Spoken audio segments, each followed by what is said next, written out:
अर्जुन कृष्ण युद्ध। एक बार महर्षि गालव जब प्रातः सूर्यार्घ्य प्रदान कर रहे थे, उनकी अंजलि में आकाश मार्ग में जाते हुए चित्रसेन गंधर्व की थूकी हुई पीक गिर गई। मुनि को इससे बड़ा क्रोध आया। वे शाप देना ही चाहते थे कि उन्हें अपने तपोनाश का ध्यान आ गया और वे रुक गए। उन्होंने जाकर भगवान श्री कृष्ण से फरियाद की, श्याम सुंदर तो ब्रह्मण्य देव ठहरे ही, झट प्रतिज्ञा कर ली 24 घंटे के भीतर चित्रसेन का वध कर देने की। ऋषि को पूर्ण संतुष्ट करने के लिए उन्होंने माता देवकी तथा महर्षि के चरणों की शपथ ले ली। गालव जी अभी लौटे ही थे कि देवर्षि नारद वीणा झंकारते पहुंच गए। भगवान ने उनका स्वागतातिथ्य किया। शांत होने पर नारद जी ने कहा, प्रभो, आप तो परमानंद कंद कहे जाते हैं। आपके दर्शन से लोग विषाद मुक्त हो जाते हैं, पर पता नहीं क्यों आज आपके मुख कमल पर विषाद की रेखा दिख रही है। इस पर श्याम सुंदर ने गालव जी के सारे प्रसंग को सुनाकर अपनी प्रतिज्ञा सुनाई। अब नारद जी को कैसा चैन आनंद आ गया। झटपट चले और पहुंचे चित्रसेन के पास। चित्रसेन भी उनके चरणों में गिर अपनी कुंडली आदि लाकर ग्रह दशा पूछने लगे। नारद जी ने कहा, अरे तुम अब यह सब क्या पूछ रहे हो? तुम्हारा अंतकाल निकट आ पहुंचा है। अपना कल्याण चाहते हो तो बस कुछ दान पुण्य कर लो। 24 घंटों में श्री कृष्ण ने तुम्हें मार डालने की प्रतिज्ञा कर ली है। अब तो बेचारा गंधर्व घबराया। वह इधर उधर दौड़ने लगा। वह ब्रह्मधाम, शिवपुरी, इंद्रियम्वरुण सभी के लोकों में दौड़ता फिरा, पर किसी ने उसे अपने यहाँ ठहरने तक नहीं दिया। श्री कृष्ण से शत्रुता कौन उधार ले। अब बेचारा गंधर्वराज अपनी रोती पीटती स्त्रियों के साथ नारद जी की ही शरण में आया। नारद जी दयालु तो ठहरे ही, बोले, अच्छा यमुना तट पर चलो। वहां जाकर एक स्थान को दिखाकर कहा, आज आधी रात को यहाँ एक स्त्री आएगी। उस समय तुम ऊंचे स्वर में विलाप करते रहना। वह स्त्री तुम्हें बचा लेगी, पर ध्यान रखना, जब तक वह तुम्हारे कष्ट दूर कर देने की प्रतिज्ञा न कर ले, तब तक तुम अपने कष्ट का कारण भूलकर भी मत बताना। नारद जी भी विचित्र ठहरे। एक ओर तो चित्रसेन को यह समझाया, दूसरी ओर पहुंच गए अर्जुन के महल में सुभद्रा के पास। उससे बोले, सुभद्रे, आज का पर्व बड़ा ही महत्वपूर्ण है।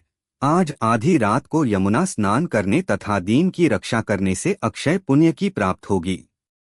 आधी रात को सुभद्रा अपनी एक दो सहेलियों के साथ यमुना स्नान को पहुंची। वहां उन्हें रोने की आवाज सुनाई पड़ी। नारद जी ने दीनोद्धार का महात्म्य बतला ही रखा था। सुभद्रा ने सोचा, चलो अक्षय पुण्य लूट ही लूं। वे तुरंत उधर गईं तो चित्रसेन रोता मिला। उन्होंने लाख पूछा, पर वह बिना प्रतिज्ञा के बतलाए ही नहीं। अंत में इनके प्रतिज्ञाबद्ध होने पर उसने स्थिति स्पष्ट की। अब तो यह सुनकर सुभद्रा बड़े धर्म संकट और असमंजस में पड़ गईं। एक ओर श्री कृष्ण की प्रतिज्ञा, वह भी ब्राह्मण के ही के लिए, दूसरी ओर अपनी प्रतिज्ञा। अंत में शरणागत त्राण का निश्चय करके वे उसे अपने साथ ले गईं। घर जाकर उन्होंने सारी परिस्थिति अर्जुन के सामने रखी। अर्जुन का चित्रसेन मित्र भी था। अर्जुन ने सुभद्रा को सांत्वना दी और कहा कि तुम्हारी प्रतिज्ञा पूरी होगी।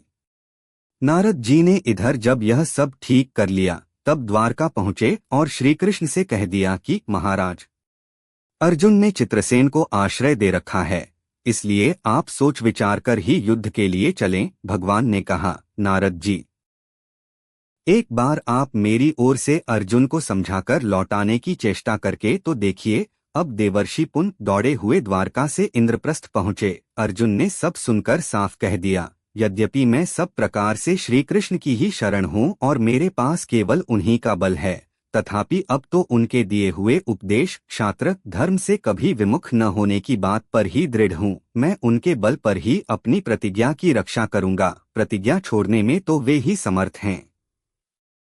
दौड़कर देवर्षि अब द्वारका आए और ज्यों का त्यों अर्जुन का वृत्तांत कह सुनाया। अब क्या हो?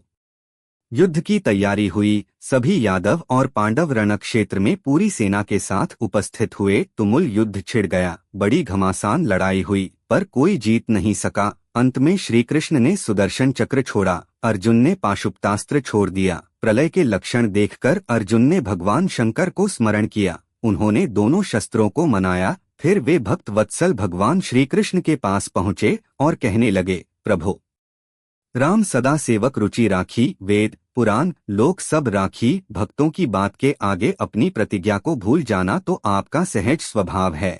इसकी तो असंख्य आवृत्तियां हुई होंगी। अब तो इस लीला को यहीं समाप्त कीजिए। बाण समाप्त हो गए। प्रभु युद्ध से विरत हो गए। अर्जुन को गले लगाकर उन्होंने युद्धश्रम से मुक्त किया। चित्रसेन को अभय किया। सब लोग धन्य धन्य कह उठे, पर गालव को यह बात अच्छी नहीं लगी। उन्होंने कहा, यह तो अच्छा मजाक रहा। स्वच्छ हृदय के ऋषि बोल उठे, लो मैं अपनी शक्ति प्रकट करता हूँ। मैं कृष्ण, अर्जुन, सुभद्रा समेत चित्रसेन को जला डालता हूँ। पर बेचारे साधु ने ज्यों ही जल हाथ में लिया, सुभद्रा बोल उठी, मैं यदि कृष्ण की भक्त हूँ और अर्जुन के प्रति मेरा प्रतिव्रत्य पूर्ण हो तो यह जल ऋषि के हाथ से पृथ्वी पर न गिरे। ऐसा ही हुआ। गालव बड़े लज्जित हुए। उन्होंने प्रभु को नमस्कार किया और वे अपने स्थान पर लौट गए। तदनंतर सबो अपने अपने स्थान को पधारे।